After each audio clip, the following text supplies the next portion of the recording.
Whoa, how we living, how we feeling? It's your boy, Mr. Dick Hard as a brick, all the time, always. I got my nigga Tater Man with me, a childhood friend, a great grizzly in the game. You know what I'm saying? This Tater interview, Man. motherfucking 3, and we gonna tell you this how it go. From the least traveled street, you know what it is. With BDA, we rocking the best game.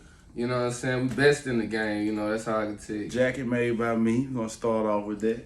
So I got my dog right here. You know, how you feeling? Tell us about some of that new music you got going on. Man, I feel good, you know what I'm saying? I just shook back, you know, just got shot, man. Out here in these streets, it ain't no joke. Right. Especially when you from the least traveled street. Right. But I'm gonna tell you like this, that music, you know what I'm saying, you could take it wherever, you know, you can speak everything into this, everything I talk about, you know what I'm saying? Certain things I experience I can't even explain to you, you know, but yeah, I'm still out here, you know. It's your boy Tater Man, I ain't going nowhere. Tell us about what it was like growing up in that lot, the beginning. CNC, you know, if you ain't out here, it's like a motherfucking sea, you know. You gotta either swim with the motherfucking sharks, you got alligators in the cut, you know what I'm saying? And then you had a few turtles, you know what I'm saying, but they eventually turned into hares. Well, I wanted to let you know, a local neighborhood friend, Aaron, got killed. Eric Woods' brother. What's your thoughts on that? Rest in peace to a real stepper, you know what I'm saying? Well, you know his brother, Chopper Boy, he just signed with NBA Youngboy, being a native from the same community. Shout out to my dog, Chopper Boy, you know. Everywhere he seen me at, you know, he saluted me and I saluted him. That's what's up. That's a real nigga move. So basically, what's your move, what you got going? Man, after doing all these motherfucking shows all over the world, I got another show coming up, Thanksgiving, the Lunar Lounge, motherfucking Houston, Texas. Make sure y'all fuck with that. Radio station 94.7, NOLA, you know, fucking with them boys out of New Orleans. Shout out New Orleans. Right.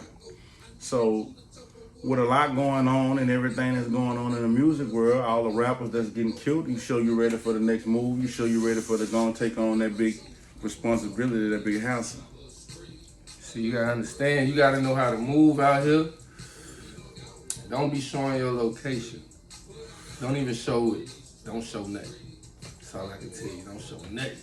What would you do if you encounter a guy like Charleston White and he jump on your trail? Shit. I fuck with him, you know what I'm saying?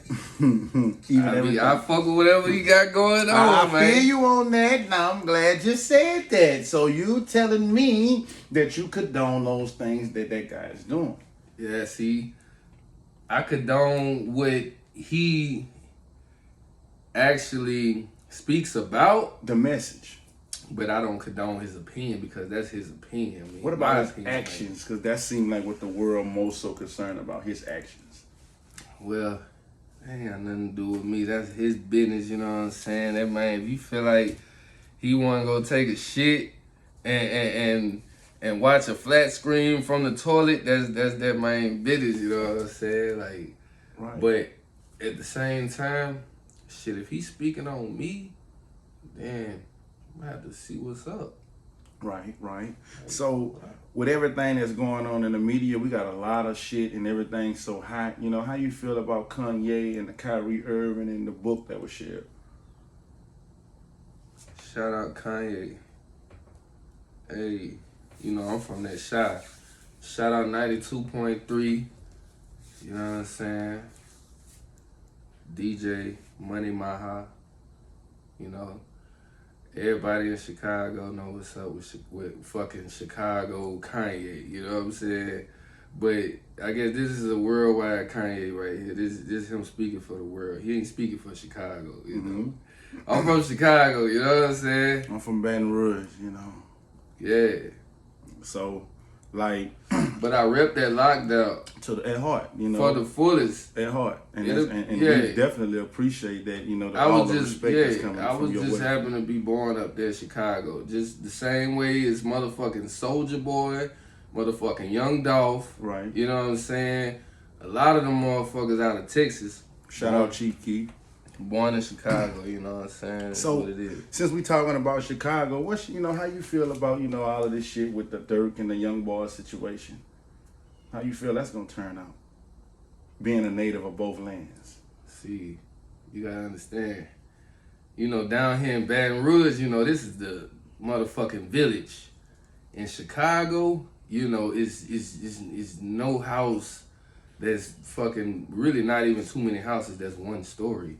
You know what I'm saying? Everything is doubled up, you know what I'm saying? So, I mean, it's just way more people in that area up there in Chicago, but they don't actually, you know what I'm saying, move the same way as down here how we move, you know what I'm saying? Because, we vultures, we creatures down here, alligators, right, absolutely. You know what I'm saying? Absolutely. We'll get you in front of the camera, Absolutely. You know what I'm saying? And most definitely. motherfucking Chicago, you gotta cut that.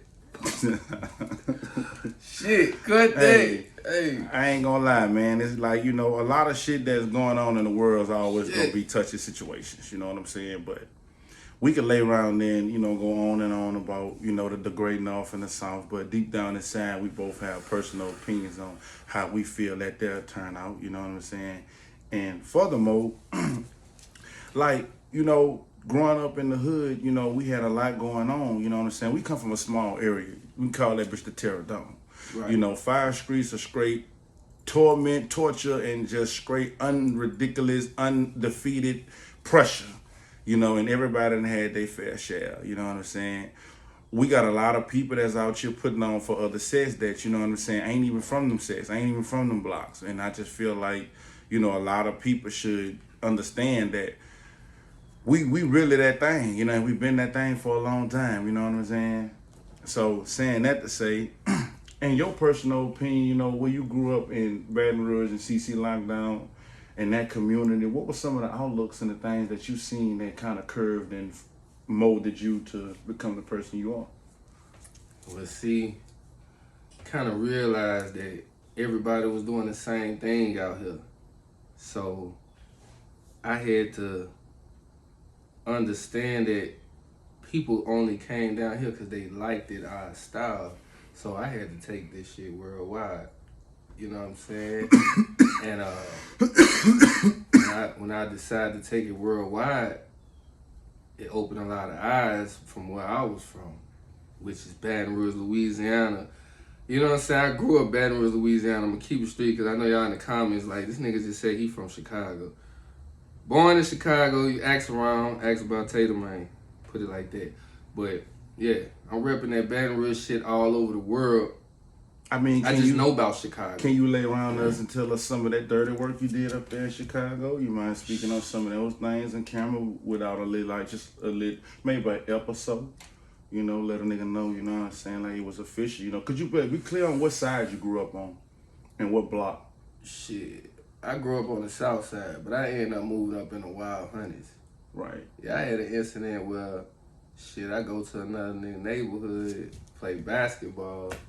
You know what I'm saying? You're not supposed to do that in Chicago. You play ball. You got enough courts in your own neighborhood, but we had to go to the swimming pool, and that's when we ain't had no swimming pool in our hood. You know what I'm saying? So we go out there, me and my little partner Chris. We go to the swimming pool. We hanging out. We decide to go play ball. You know what I'm saying? So we at the court. All of a sudden we playing ball. We winning. Whooping these boys, you know what I'm saying? Beat the fuck out of, like, I ain't think nothing of it, but shit. My little partner had a foul and he was finna take a free throw. So he getting ready to shoot. One nigga running up on him with a bat. As soon as he shoot, the little dude swing the bat. I grab the ball, throw the ball at the little dude, tell Chris to run and take off. We haul ass all the way to the motherfucking bus and hop on the bus laughing. Like, damn, nigga, we almost just got our ass crowded by like 6 niggas on the basketball court. Yeah. It's only 2 of us, and we whooping these boys. So we know that in Chicago, they roll deep. Like, what's the average size of a normal crew? Like, what's the deepest that you could be? What's the smallest that a crew could be? Shit, the deepest is, we 300, 6, huh? 7, yeah, you know, man. Right. I'm talking Shout out about, to the you, globe. you ain't never walk, ain't nobody walking around Chicago 1 and 2 deep. Out And see- here, niggas, yeah, but not there. And I don't want to cut you off about that, but I want to ask your opinion on something because this kind of like something I wanted to know. In your personal opinion, who you feel like was the sickest, Marlo or King Von? And we could speak on that because neither one of them here, but just for clarificational purposes. Well, shit, I ain't gonna lie. Look at what both of them is. You can tell. You know what I'm saying? Like, shit, who, you know, read about it. You know what I'm saying? Hey, just don't read about me. You hear Right. about me, you know, you heard about me. This your boy Tater, man. We turned up in a major way with BWA. BDA. Yeah. BDA, you know what I'm saying? Stop playing with him. Right. So, you know what I'm saying? I just want to let the world know, you know, that we did this special interview with my homeboy Tater, man. You know, a whole lot of new music coming from him in his way. And it's the BDA way, and that's the only way we know how to do it. You know, and if you're going to do it, we're going to do it now. You understand me? You know what I'm saying? And y'all fuck with me, you know what I'm saying? More interviews and more shit on the way. This just the first one to beginning with, baby. You know what I'm saying? Shout out there. Y'all fuck with it. You heard me. Lockdown business. Yeah.